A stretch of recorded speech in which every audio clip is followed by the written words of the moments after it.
ಎಲ್ರಿಗೂ ನಮಸ್ಕಾರ.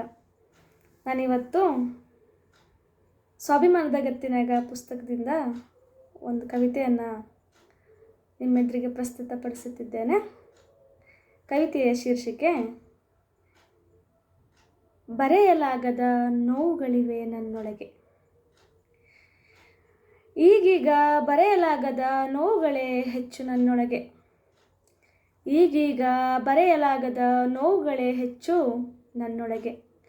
ನಮ್ಮವರ ಬದುಕಿನ ಹೋರಾಟ ನಿನ್ನೆ ಮೊನ್ನೆಯದಲ್ಲ. ನಮ್ಮವರ ಬದುಕಿನ ಹೋರಾಟ ನಿನ್ನೆ ಮೊನ್ನೆಯದಲ್ಲ. ಬದುಕಿದ್ದು ಸತ್ತವರಂತೆ ನಾವು ದಿನ ಕಳೆಯುತ್ತಲೇ ಇದ್ದೇವೆ.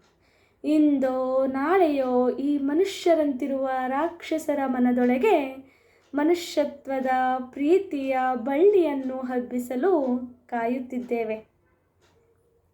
ಮೊನ್ನೆ ಆ ಅವಿವೇಕಿಗೆ ಏನಾಗಿತ್ತು?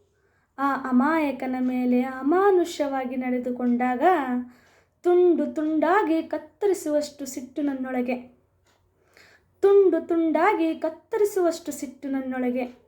ಕೊತ ಕೊತ ಕುದಿಯುವ ರಕ್ತಕ್ಕೆ ನಾ ಹೇಗೆ ಸಾಂತ್ವನ ಹೇಳಲಿ? ಒಬ್ಬ ಮುಖದ ಮೇಲೆ ಉಚ್ಚೆ ಹೊಯ್ದರೆ ಮತ್ತೊಬ್ಬನ ಕಾಲು ತೊಳೆಯುವ ಸೋಂಗಲಾಡಿತನ.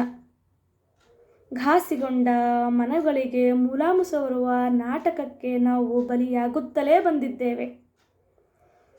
ಕೊಡ ಮುಟ್ಟಿ ನೀರು ಕುಡಿದ ತಮ್ಮನ ಉಸಿರು, ವಾಚ್ ಕಟ್ಟಿ ಮಂಗಳಾರತಿ ಹಿಡಿದ ಕೈಗಳು, ದೇವಸ್ಥಾನ ಪ್ರವೇಶಿಸಿದ ಕಾಲುಗಳು, ಪ್ರೀತಿಸಿದ ಹೃದಯಗಳು, ಕುದುರೆ ಸವಾರಿ ಮಾಡಿದ ಜೀವ, ಅತ್ಯಾಚಾರಕ್ಕೆ ಒಳಗಾದ ದೇಹಗಳ ಗೋರಿ ಸೇರಿದ ಕತೆಗಳಿವೆ ನಮ್ಮೊಳಗೆ.